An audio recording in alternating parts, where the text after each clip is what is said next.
40 साल तक उत्तर प्रदेश के रामपुर में राज करने वाले आजम खान का वर्चस्व अब खत्म किया जा रहा है। आजम खान जेल में बंद हैं, रिहाई की उम्मीद है, लेकिन आजम खान जेल में बंद होने के बावजूद भी उनके खिलाफ बाहर कड़े फैसले लिए जा रहे हैं। एक फैसला जो आजम खान को बाहर नहीं आने दे रहा है, तो दूसरा फैसला उनकी ड्रीम प्रोजेक्ट जौहर यूनिवर्सिटी से जुड़ा हुआ है। इस यूनिवर्सिटी पर बुलडोजर 15 दिन बाद जाकर चल जाएगा।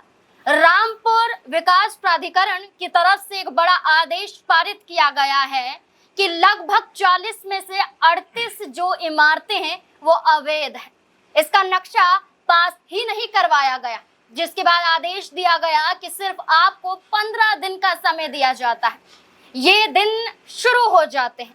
अगर आप खुद एक्शन नहीं लेते हैं तो मजबूरन हमें आगे आकर बुलडोजर चलाना ही पड़ेगा। जहां एक्शन लिया जाता है, जहां पुलिस की तैनाती जौहर यूनिवर्सिटी में हो जाती है, वहीं आजम खान की पत्नी तंजीम फातिमा जौहर यूनिवर्सिटी पहुंचकर पुलिस प्रशासन पर एक बड़ा बयान देती हुई नजर आती है। कड़ा एक्शन तंजीम फातिमा के जरिए लिया जाता है। न सिर्फ तंजीम फातिमा बल्कि आजम खान के समर्थन में कई विपक्षी चेहरे सामने आ जाते हैं, जो ये साबित करता है कि आजम खान अकेले नहीं है।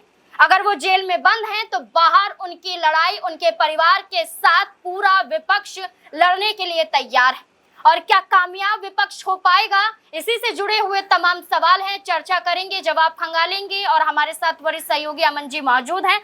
सर, तंजीम फातिमा जौहर यूनिवर्सिटी पहुंच जाती है और ये सख्त लहजे में कहती हुई नजर आती हैं कि आप यहाँ पर क्यों मौजूद हैं, जब हमारे पास 15 दिन का समय अभी बाकी है, तो आप यहाँ पर क्यों धरना दे रहे हैं? उन्हें फौरन हटने का आदेश वो देती हैं। कैसे देखते हैं, तंजीम फातिमा का सिर्फ गुस्सा नजर आता है या ये भी दिखाई दिया जा रहा है कि लंबा संघर्ष, ड्रीम प्रोजेक्ट और अब बुलडोजर चलने की बात सामने? बिल्कुल जाहिर सी बात है, क्योंकि जौहर यूनिवर्सिटी की बात करें तो लगभग 2006 के बाद से ये बननी शुरू हुई और बनते बनते आप देखेंगे कि आज हम 2026 में बात कर रहे हैं। यानी 20 साल का ये सफर बहुत मुश्किल, बड़ी कड़ी मेहनत और जिस तरह जद्दोजहद के बाद में ये मुकम्मल हुई है। लेकिन अब ये मुकम्मल तो हुई, लेकिन मुकम्मल होते ही जिस तरह से इसके ऊपर बुलडोजर का जो गूंज है वो सुनाई देने लग गई है, क्योंकि जिस तरह जिलाधिकारी की तरफ से ये बात कही गई, रामपुर विकास प्राधिकरण की तरफ से ये बात की गई कि ये जो पूरा कैंपस है इसमें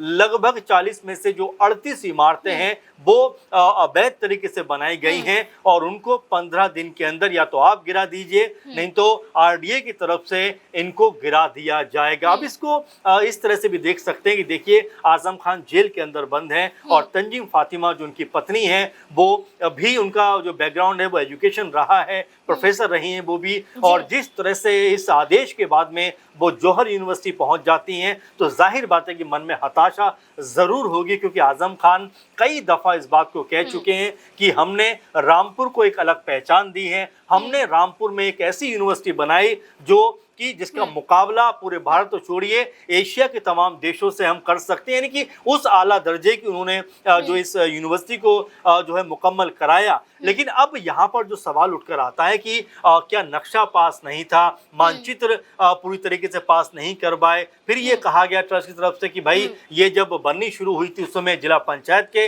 अंतर्गत ये आती थी तो पास करवाने की जरूरत नहीं थी। लेकिन फिर ये कहा गया कि भाई जब 2 आपने पास करवाए तो बाकी को भी आपको पास करवाना चाहिए था। सवाल ये नहीं बन जाता यहाँ पर कि ये एक यूनिवर्सिटी है, यहाँ पर जो स्टूडेंट है वो पढ़ने आते हैं, भविष्य बनाने आते हैं। ये कोई मॉल तो है नहीं कि आपने आदेश दिया और तोड़ दिया, कोई फर्क नहीं पड़ने वाला। यहाँ पर तो भविष्य के साथ खिलवाड़ होता हुआ दिखाई देगा। देखिए बिल्कुल, और इसमें कोई दोहराई की बात नहीं है, क्योंकि आपने बिल्कुल और महत्वपूर्ण बात कही है कि देखिए ये कोई ऐसी जगह नहीं है जिसको तोड़ दिया जाए तो कोई अफसोस ना हो, लेकिन यहाँ पर बच्चों का भविष्य जुड़ा हुआ है। शिक्षा का मंदिर कहा जाता है हमारे स्कूलों को, तो जाहिर बात है कि इनको तोड़ने से पहले 1000 बार सोचना चाहिए, क्योंकि एक चीज को मुकम्मल करने में सूची, जैसे हम आंकड़े की बात कर रहे थे, तकरीबन 20 साल का सफर अब जब पूरी तरीके से चलती हुई यूनिवर्सिटी नजर आ रही है, उसमें इस तरह के अड़ंगे लगाना